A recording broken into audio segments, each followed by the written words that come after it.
Manifestation contre une nouvelle candidature du président de la République dans plusieurs communes d'Abidjan et de l'intérieur du pays. Aujourd'hui, et puis Israël et les Émirats arabes unis ont signé sous l'égide des États-Unis un accord de paix historique selon le président américain Donald Trump, permettant à ces deux pays de normaliser leurs relations. Bonsoir et bienvenue dans le journal. Comme je vous l'annonçais dans les titres, il y a eu des manifestations aujourd'hui contre une nouvelle candidature du président de la République dans plusieurs communes d'Abidjan et de l'intérieur du pays. Les manifestants ont érigé des barricades sur des grandes voies. Le calme est revenu dans le district d'Abidjan en début d'après-midi et les barricades ont été levées par les forces de l'ordre. Le RHDP, lui, a appelé ses militants au calme et à la retenue. La veille, le ministère de l'Administration du territoire et de la décentralisation avait produit un communiqué dans lequel était expliqué que les services administratifs compétents n'avaient fait l'objet d'aucune saisine de la part de formations politiques ou d'organisations de la société civile concernant la manifestation et que les manifestations sur la voie publique sont soumises à des procédures administratives légales permettant de les encadrer et de garantir la sécurité des participants et des populations. Le ministère de l'Administration du territoire et de la décentralisation a informé les organisateurs des manifestants de ce jeudi que n'ayant pas respecté les procédures appropriées ne sont donc pas autorisés. Rappelons que l'élection présidentielle en Côte d'Ivoire est prévue se tenir en octobre prochain. Du côté du Mali, Goodluck Jonathan, envoyé spécial de la communauté économique des États d'Afrique de l'Ouest, rencontre à Bamako une délégation du mouvement du 5 juin, Rassemblement des forces patriotiques du Mali, M5 RFP, afin d'instaurer un dialogue entre le président Ibrahim Boubacar Keïta et l'opposition qui réclame sa démission. La Jeune Chambre internationale Abidjan Prestige procède au renouvellement de ses dirigeants. Chaque équipe a un mandat d'1 an. L'équipe sortante dresse le bilan de son mandat, bilan jugé positif selon Khalil Sissavané. Le président sortant, Clément Boko, a suivi la passation du flambeau et c'était à Cocody. Après un an passé à la tête de la Jeune Chambre internationale Abidjan Prestige, l'heure est venue pour Khalil Sissavané de faire son bilan et de passer ses attributs de président exécutif 2020 à l'ami Boni Dameti. Lors de cette 5e convention locale, celui qui a dirigé 12 mois durant ce club service part avec le sentiment du devoir accompli. Nous avons pu réaliser 104,65% du plan d'action 2020. Nous avons pu avoir un solde créditeur de plus de 7 millions de francs CFA et nous avons pu organiser la quasi-totalité de notre mandature 2020 malgré cette pandémie de Covid-2019. C'est avec cette chanson de Tikenja de Fakoli que l'homme fait ses adieux sous le regard admiratif de son parrain. La Jeune Chambre aussi, c'est ça, la formation des jeunes leaders, leur donner la possibilité en tout cas d'apprendre et aussi de s'exercer justement à ce que les aînés font. Donc c'est pour cela que j'ai tenu en tout cas à le soutenir et il m'a vraiment encouragé. Il a été disponible et aujourd'hui, en tout cas, nous pouvons dire qu'il a gagné son pari. À la JCI, le président a un mandat d'1 an non renouvelable. La présidente nouvellement investie place son mandat sous le signe former, motiver et célébrer. Elle entend œuvrer au rayonnement de l'organisation locale. Parlons santé. Le dépôt régional de vaccins de Mans dans l'ouest du pays a été inauguré par le ministre de la Santé et de l'Hygiène publique, ce qui va permettre d'éviter des ruptures d'approvisionnement dans la chaîne de distribution des vaccins et consommables dans 14 districts sanitaires de 4 régions. Le reportage de Eve Abouy. Le dépôt régional de vaccins et consommables de Mans du programme élargi de vaccination inauguré par Aka Awele, ministre de la Santé et de l'Hygiène publique, et Albert Flendé, ministre de l'Intégration africaine et des Ivoiriens de l'extérieur, fils de la région du Tonkpi. Ce dépôt a pour but de rapprocher les vaccins de la population. Il dessert 14 districts sanitaires de 4 régions, le Tonkpi, le Kavali, le Guémon et le Bafing. Il est réalisé par l'État et ses partenaires. Le dépôt régional de Mans que nous inaugurons aujourd'hui s'inscrit dans une série de 7 dépôts de vaccins et consommables régionaux que le pays a décidé de mettre en place avec le soutien financier de Gavi et l'appui technique de l'UNICEF. La construction de ces dépôts régionaux s'inscrit donc dans le cadre de l'autonomisation et l'amélioration de la chaîne d'approvisionnement du programme élargi de vaccination. Ces équipements permettront de conserver à température idéale les vaccins nécessaires pour la vaccination des enfants de 0 à 11 mois, des jeunes filles de 9 ans et des femmes enceintes qui sont les cibles du programme élargi de vaccination. D'un coût global de 500 millions de francs CFA, le dépôt de vaccins de Mans est composé de 2 grandes chambres froides, 3 bureaux équipés, un magasin sec, un groupe électrogène, un château d'eau. Pour son fonctionnement, il est doté d'un véhicule de liaison, d'une ambulance et d'une moto. En marge de cette inauguration, le ministre Aka Awole a visité les chantiers de construction du futur centre hospitalier régional de Mans et celui du site Covid de Mans pour le diagnostic et la prise en charge des cas. Sortie des générations Abrement chez les Haïzi Unetini du groupe Akan à Abrako. Abrako, c'est un village de la sous-préfecture d'Atoutou dans le département de Jacquesville. C'est dans le sud du pays. La génération Abrement fera sa fête de génération en 2023. Maïsako.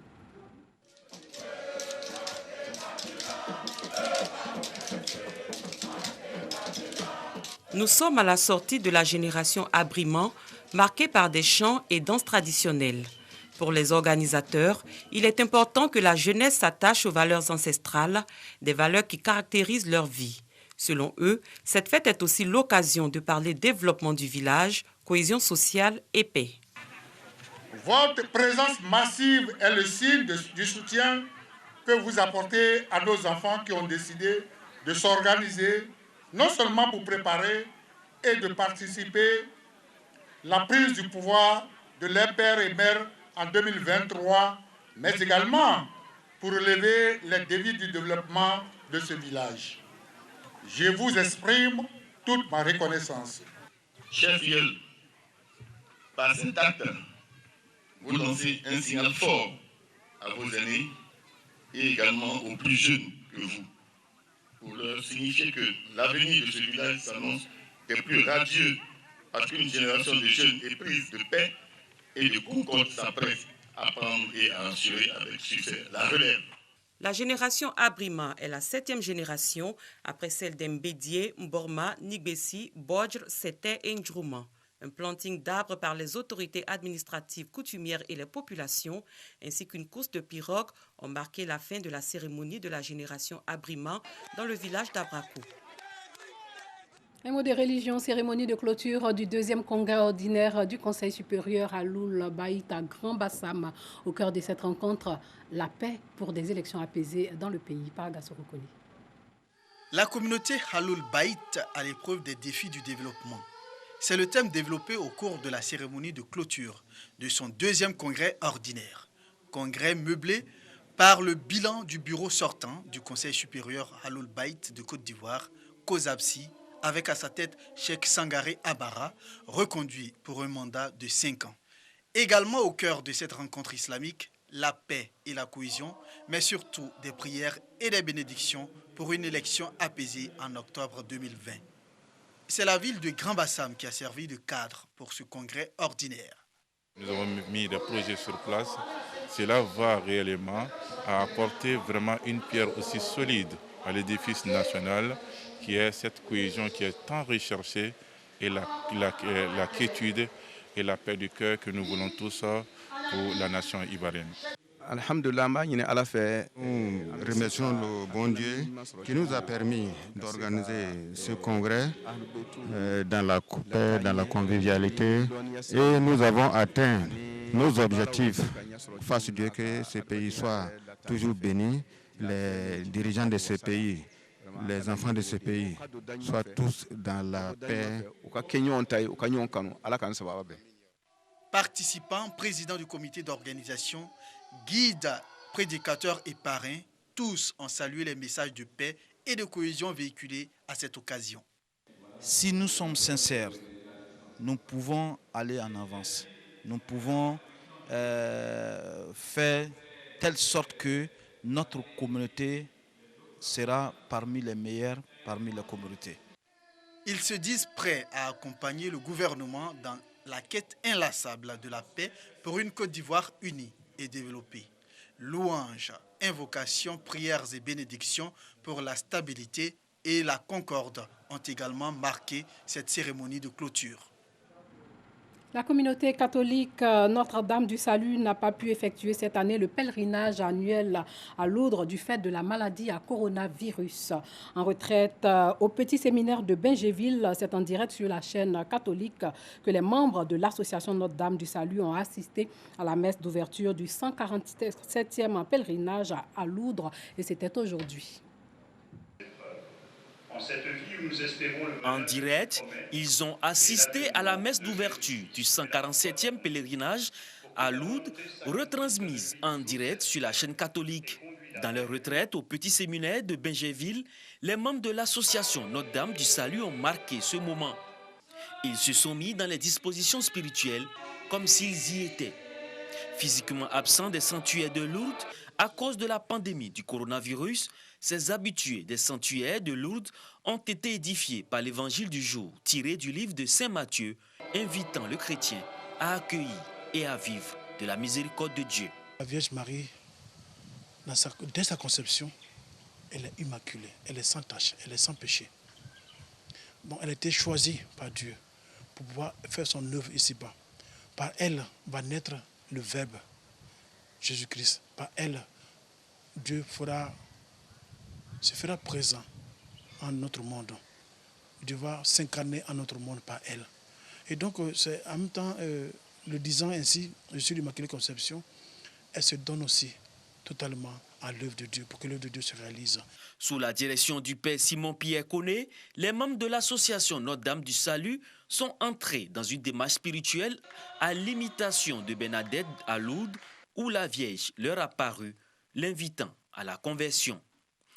Ils sont aussi invités dans le prolongement de la célébration de l'Eucharistie à raffermir leur foi, ouvrir leur cœur à la miséricorde du Seigneur par la prière de Notre Père, mais également la dévotion à Marie qui intercède auprès du Père.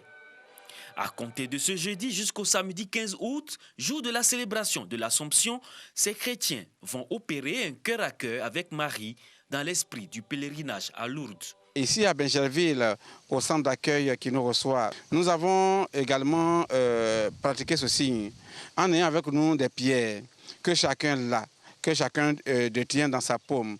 Et nous avons entrepris cette démarche en marchant devant la grotte et en méditant et en priant comme l'on fait avec les mêmes prières, les mêmes paroles que nos frères ont fait à Lourdes. Généralement, on partait avec 130, 150 pèlerins. Cette année, nous nous sommes limités à une trentaine de pèlerins. Donc, nous sommes là avec une trentaine de pèlerins pour suivre non seulement toutes les activités de Lourdes, c'est-à-dire les messes, les formations, les enseignements, tout ce qui va se passer à Lourdes, nous le vivons en direct ici. Et je pense que les pèlerins, depuis ce matin, sont suffisamment éblouis, non seulement par le cadre qui correspond, parce que nous sommes venus avec des anciens pèlerins qui ne se sentent pas tellement dépaysés. Ils ont l'impression d'être à Lourdes par rapport à la qualité de tout ce qu'on fait. Le pèlerinage à Lourdes cette année 2020 n'accueille aucun groupe de la Côte d'Ivoire en raison de la pandémie liée au coronavirus. Qu'importe, le même engagement chrétien chez ces hommes et ces femmes qui se laissent toucher par Dieu et se mettent déjà dans les dispositions pour la fête de l'Immaculée Conception ce samedi 15 août. Sachez que le Premier ministre égyptien Moustapha Madouli effectuera samedi prochain une visite officielle à Khartoum au Soudan sur fond de tension avec l'Éthiopie concernant la construction d'un barrage sur le Nil Bleu. Pour sa première visite officielle à Khartoum depuis la formation du gouvernement soudanais de transition en 2019, Madouli sera accompagné d'une délégation composée des ministres de l'irrigation et de l'eau, de l'électricité, de la santé, du commerce et de l'industrie ainsi que de hauts fonctionnaires d'autres ministères. L'Égypte et le Soudan sont liés par leur l'opposition au projet du grand barrage de la Renaissance que l'Éthiopie construit depuis 2011 sur le Nil bleu qui rejoint au Soudan le Nil blanc pour former le Nil. Addis Abeba estime le GERD essentiel à son développement économique et à son électrification, tandis que Khartoum et le Caire craignent que le futur plus grand barrage hydroélectrique d'Afrique, haut de 145 mètres, ne restreigne leur accès à l'eau. Et pour finir, sachez qu'Israël et les Émirats arabes unis ont signé sous l'égide des États-Unis un accord de paix historique, selon le président américain Donald Trump, permettant à ces deux pays de normaliser leurs relations. Il s'agit d'une percée spectaculaire pour Trump qui qualifie cette normalisation d'accord de paix historique. Les États-Unis espèrent que ce pas audacieux sera le premier d'une série d'accords concluant 72 années d'hostilité dans la région, dixit le ministre américain des Affaires étrangères. Voilà, c'est tout pour ce soir. Merci de nous avoir suivis. Portez-vous bien.